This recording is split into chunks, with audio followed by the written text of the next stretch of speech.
Morning, everyone. Morning. Good morning. How is your morning going? All good? Well, pretty good. Well, stay dry this morning.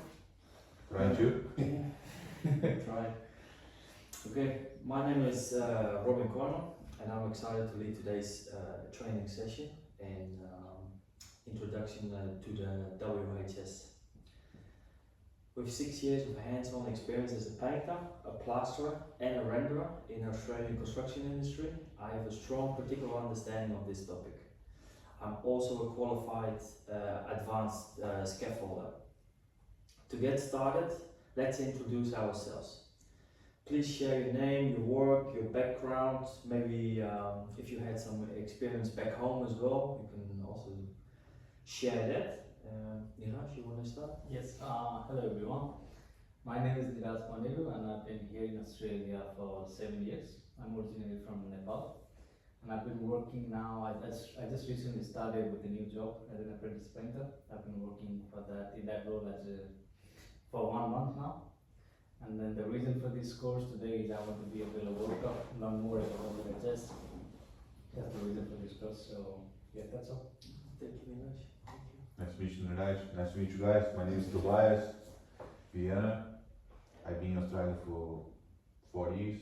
I've been working not in construction. I just started as apprentice, for painter, and then change it to try to learn some new stuff, learn new concepts, especially from safety. Try to understand a little bit better how to make everyone safe at the workplace. Hi, my name is Kevin, and I'm from France. It's been 9 months I'm in Australia, and I just want to know more the safety of Australian safety at work. It's pretty much different from France. Yeah. So in France, they most don't care about it. So just to learn more about it. I'm curious what you're gonna think about these rules and see if there is a lot of difference between the European and Australian standards. Hi, my name is Alex. I'm also from France. I've been here in Australia for 10 years, but I recently changed career. Yeah. So I was working in hospitality before, now I'm working in construction. So I'm here today because I like to know better about work and health and safety. Yeah. And learn a bit more how to keep myself safe, but also keep other people safe around me. Work and go back home every night. Yeah. Very important ones, not just you, but also the people around you. Okay, thank you everyone for introducing yourself and sharing your experience. It's a pleasure to have such a diverse group, a lot of different cultures here on the table. I'm curious what the difference is in between Australian rules and your home country rules. Mm-hmm. During the day, please be patient with each other and respect each other. Mm-hmm. Don't be when a person is speaking, please let the person speak. If you want to add something or if you have questions about that, please be patient, and whenever the person is finished, you can ask whatever you want. It's not we're not at the kids' school anymore. You don't have to put your hands up. You can just, whenever somebody is finished, we can just ask the question. No. To optimize our learning environment, let's prioritize workplace health and safety. Please ensure you are comfortable seated. Yeah. Yep. I think we all are. It looks like a comfortable sofa. Yeah. In case of an emergency, please be aware that the emergency exits are located at the back. If the fire alarm goes off, the emergency evacuation point will be downstairs at the parking lot. First aid kit is located by the door. Fire extinguishers as well. But if there is a serious fire, don't even think about grabbing a fire extinguisher. Just make your way out, please. Please stay calm. The toilets are located at the last class room at the back on the right, I'm pretty sure. There is a kitchen on this floor and there is a kitchen downstairs. There is also a fridge if you want to put your food and your drinks in there for during the day. That's it. confirm the attendance, please, if we can all write our names and the date and your signature behind it. No worries.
Thank you, Josh.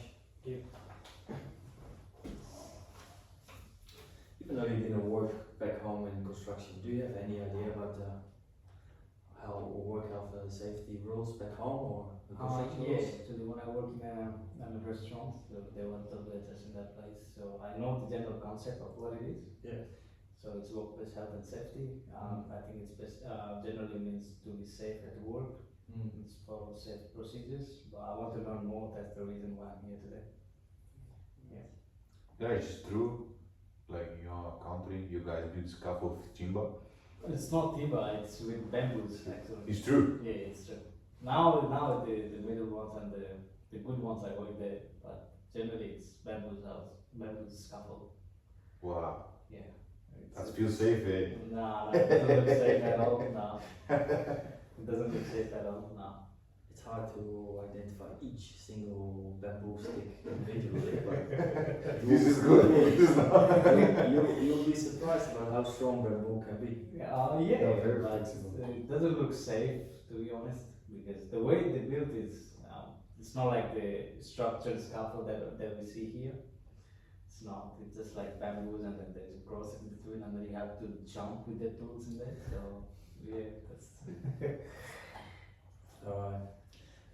Today's session will be around the 30 minutes, give it a take. Depends how we go through the PowerPoint and the video and how many questions we have for each other. Your active percentage and questions are encouraged. So whenever you get a question or whatsoever, whenever the person is finished, please ask. Please ask. It's all about learning and sharing your experience. And especially with the different cultures, I'm very curious myself. I would like to express also my appreciation for completing the self-assessment checklist. Your feedback was invaluable at tailoring this training to your specific needs.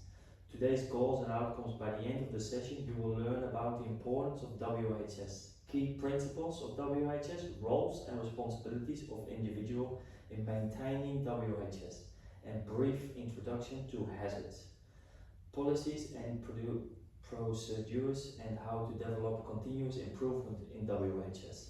So everyone's feedback is always good to give, because that way we improve and we go forward. If nobody shares their opinion or the danger or their incidents or whatsoever, we can't improve stuff. During this session we will watch a video and we go over a PowerPoint. And I'll ask questions to assess to your understanding as we go, which will serve a formative assessment of the session. So let's go one by one. What is your understanding of WHS? Well, it's from point of view, work health and safety. It's all in the title. It's working safely and keeping yourself and the others in a good health. Safe working place. I always say safety at work. That's it. WHS, work, health and safety. To keep it simple, safety at work, safety for you, safety for others. Some people think the employee is the responsible. Do you agree with that or no? The first time I started, yes, I thought about that, but it's not about everyone responsibility. Yes. It's not only. Yeah. Yes. Yeah. You're your own safety person, to be honest. Sometimes you gotta step back and assess what's going on and to make sure that everything will go safe, because there's a lot of risk involved, especially when it comes to workplaces. Also on the street when you're off, but work is a lot of hazards. You won't be surprised how many there are around you while you are doing your normal daily task. And after today's session, you're gonna look different at your work probably as well. I'm very, very curious about that. Alright, there's a little video what we're gonna watch. I think we should do that now. Okay, give me a minute.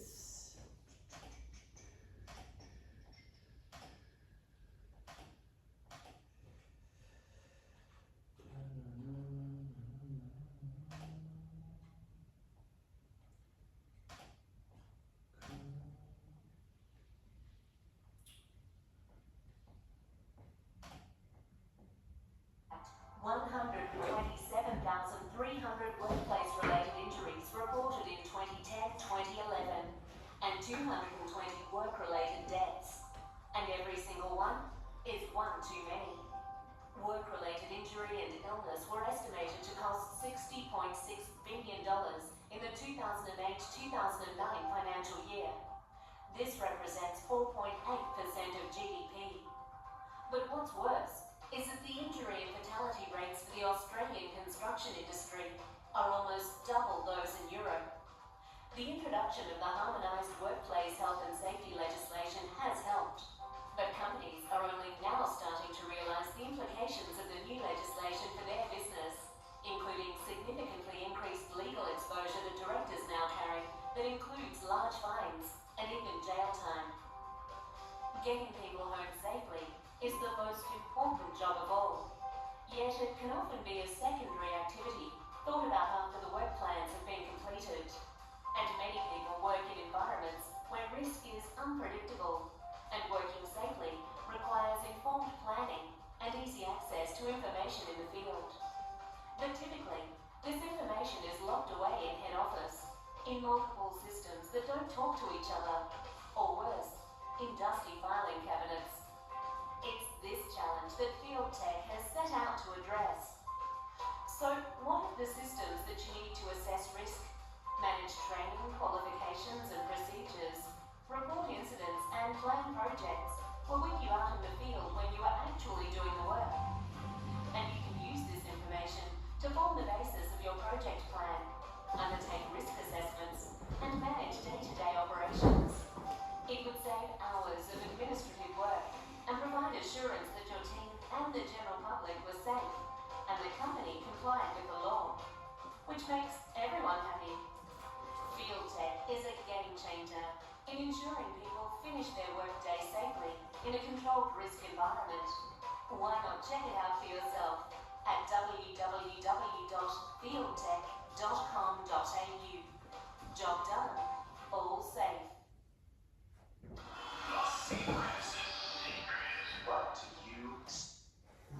Nice bit of advertisement in that video as well. Anybody ever heard about Field Tech?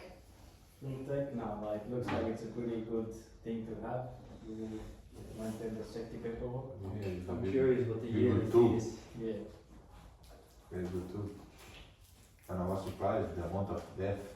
And the money, the financial, Wow. yeah, 60.8 billion. 60.6 billion, and then, yeah, it's, Yeah, it's huge. It's huge. Not just the money, but 220 people died Yeah. 2008, 2009. And did they say it was double the amount of Europe? yeah, they did. They don't have double the amount of people here. Yeah. So it shows, I know I'm from the Netherlands, that's 20 million, France 60 million, Germany 80 million. That's the first 160 million. How many are in Australia? 25. not even 30 million. That's bad, very good. Alright, we're gonna go to a little PowerPoint presentation.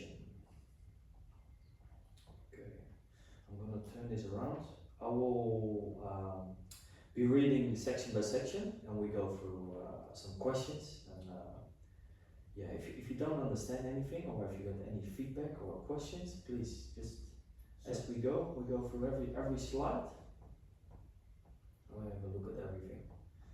Just trying to make this bigger so it's easy to read.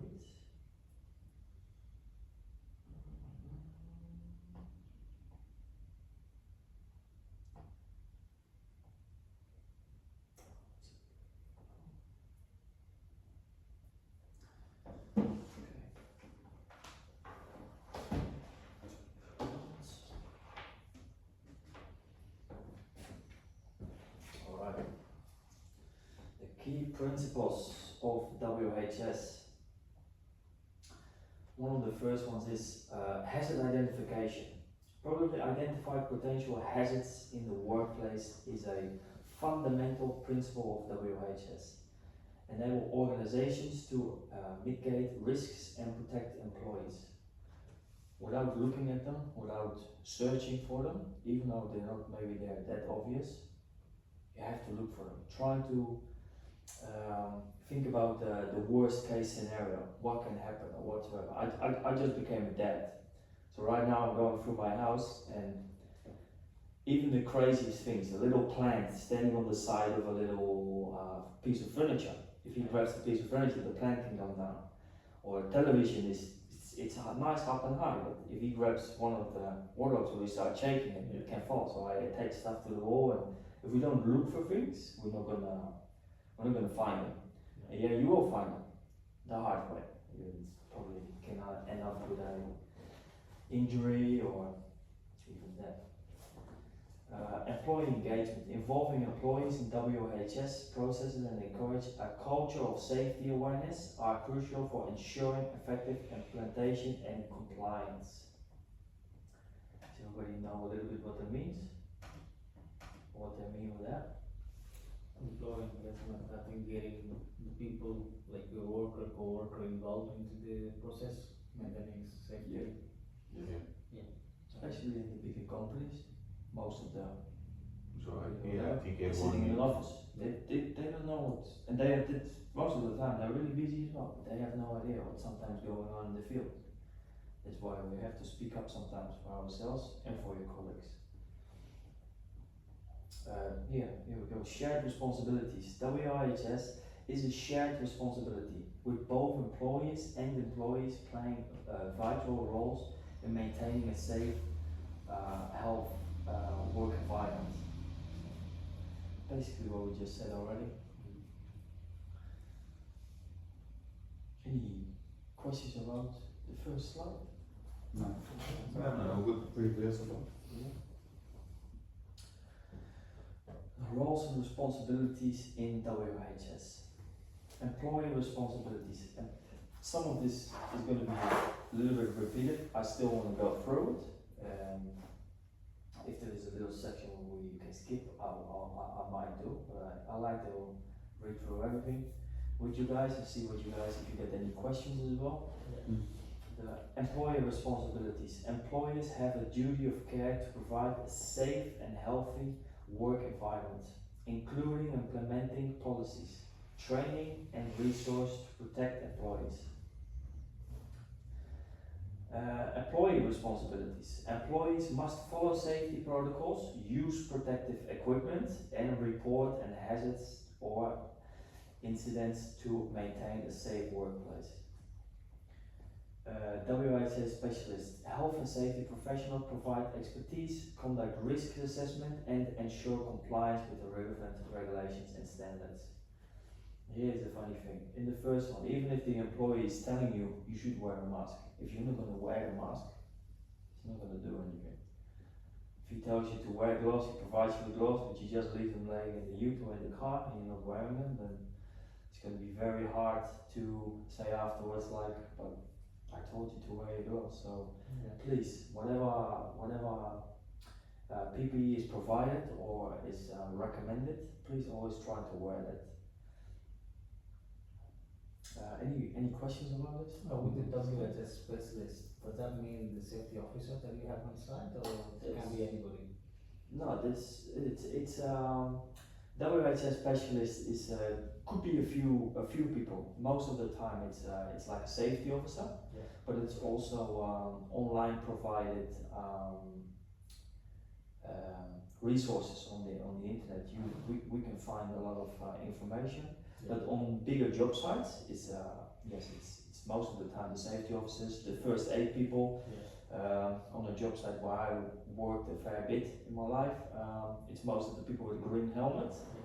They most of the time are the first aid people, and they know that even sometimes the how do you say it, the building managers or whatsoever, they know it as well. Not that they care, but the specialists are most of the time the first aiders or the safety officers. It all depends. If you're doing a very little job, like for example a normal house or whatever, there's not going to be a safety officer there. You need to be the safety officer. Yes, exactly. And I think that's why we are here all in this class as well, to gain information and to learn about how to be safe. You are the officer for your own safety. Yes. We already mentioned this at the beginning, but identifying workplace hazards. Proactively identifying potential hazards is crucial for maintaining a safe work environment. This involves thoroughly inspecting the workplace, machinery and work processes detected as safety risks that could threaten employee well-being. So a lot of equipment that needs maintenance, that needs inspections, electrical tools, they need to be once in 3 months or in the 6 months. It depends on what kind of workplace you are. If it's just for yourself, maybe you want to put it in your own system that you do it yearly. You check your leads for cuts and other things, like sometimes even if the earth or the grounding of a machine is not correct, once it's getting a little bit moist, you can get shocked from that. It's dangerous. Assessing and controlling the risks. Hazard assessments. Thoroughly evaluating potential risk hazards in the workplace, taking into account factors like equipment, processes, and environmental conditions. The risk analysis. Analyzing the likelihood and severity of each identified hazard to determine the level of risk and prioritize mitigation efforts. And then controlling the measures. Implement an hierarchy of controls, including engineering solutions, administrative procedures, and personal protective equipment to effectively minimize or eliminate risks. So, you got a question? No. Oh, I thought you wanted to speak up. No. It's all No, clear? I'll be here. Implementing WHS policies and procedures. Comprehensive policies, for example, developing comprehensive WHS policies that outline their guidelines, responsibilities and protocols for maintaining a safe workplace. Effective procedures. Implement robust procedures for hazard identification, risk assessment, incident reporting and emergency response to ensure consistent and effective WHS practices. Continuous monitoring. Very important one. Regularly review and update WHS policies and procedures to address evolving risks, legal requirements, and industry best practice. Employee involvement. Encourage employee participation in the development and implementation of WHS policies, fostering a culture of shared responsibilities and ownership. Again, this continuous monitoring is very important, especially if you're building or renovating. Your workplace is changing continuously during the whole process. Nothing is, every day will be something different. Walls changing, things are getting taken down, things are getting installed. So you really have to monitor at least once or twice a week your workplace. The next slide, training and competency requirements. Comprehensive training. Provide comprehensive WHS training to all employees, covering relevant policies, procedures, hazard identifications, and emergency response. Specialized roles. Ensure the employee in specialized WHS roles, such as the safety officers, have the necessary certifications and qualifications.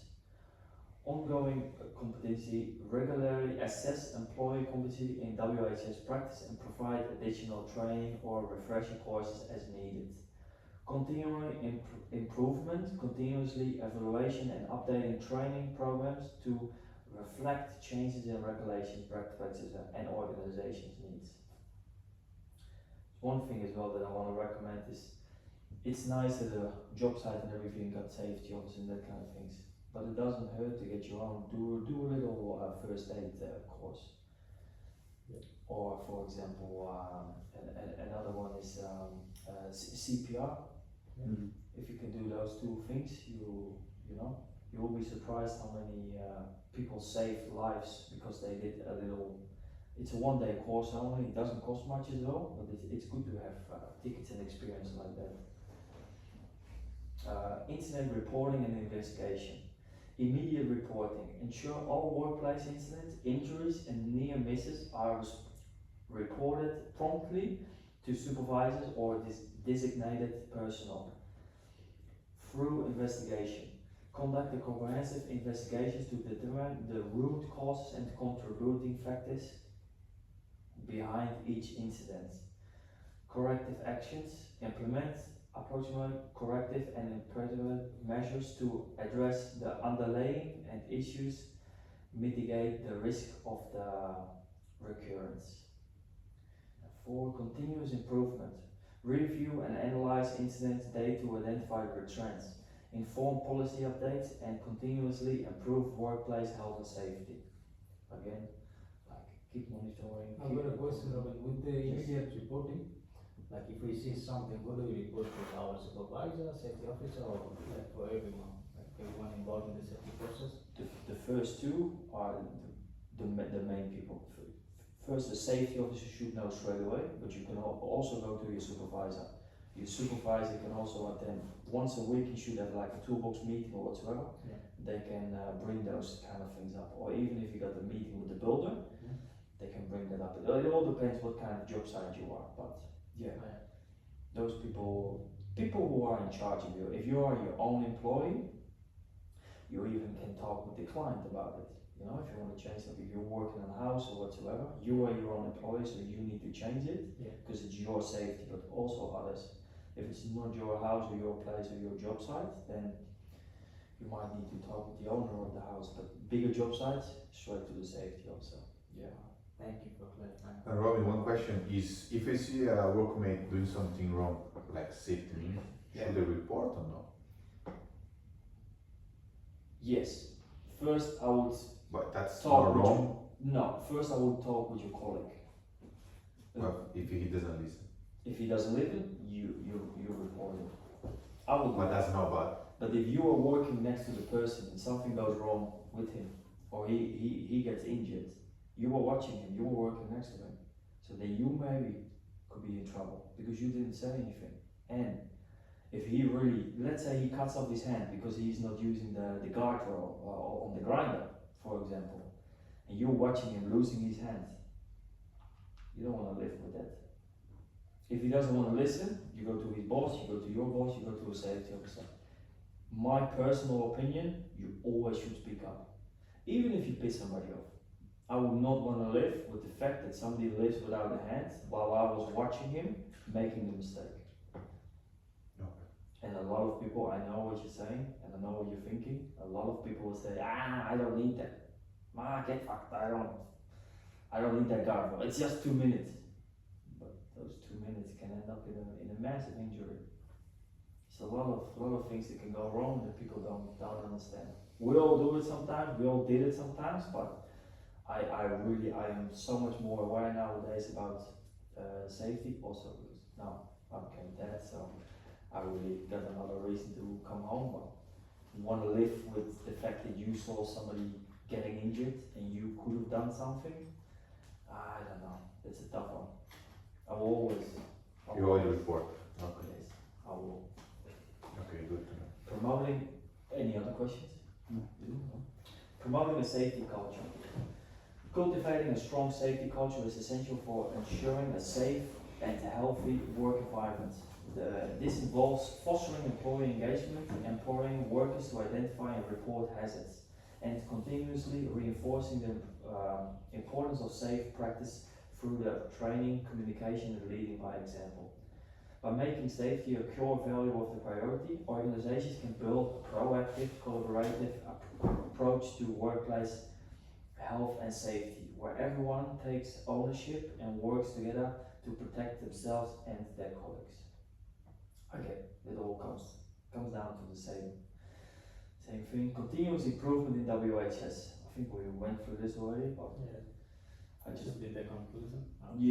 it's a conclusion. I just read quickly through it. After that, if you have any questions, please ask. Data-driven improvements. Continuously monitoring and analyzing safety data, including incidents reports and risk assessments to identify trends and opportunities for improvement. Employee engagement. Foster culture and collaboration and employee ownership, actively seeking feedback and ideas from workers to drive continuous WHS improvements.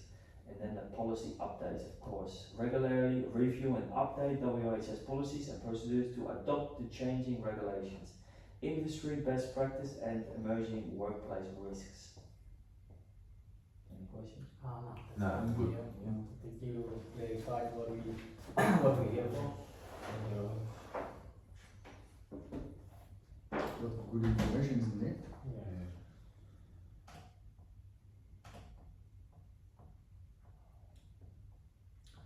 Yeah. Okay. Any feedback or conclusions about this PowerPoint? So far everything is clear? Yes. Okay, now with that, if everybody's happy, everything is clear, we reached the end of the session. Today we cover the importance of WHS, key WHS principles, individuals' WHS roles and the responsibilities, hazards, policies, procedures, and continuous WH improvement. Any other questions? No, that's good. Thank you. Thank you. Okay. To reinforce what we've learned today, I've provided a handout with today's terminology, reviewing it with solidity and understanding. I also encourage exploring related YouTube videos. Yeah, so improve your own safety things to look out for, and where to report stuff. Yeah. Before we wrap up, by the way, please check your email for the learner feedback form. That will be much appreciated. If we can have a look at that and fill it out, it only takes 2 or 3 minutes, because your input is very important. Thank you all for participating. I'm looking forward to the next session, and I hope you have a good day. Thank you, Robin. so much, Robin. Thank you, Robin. Have a good day.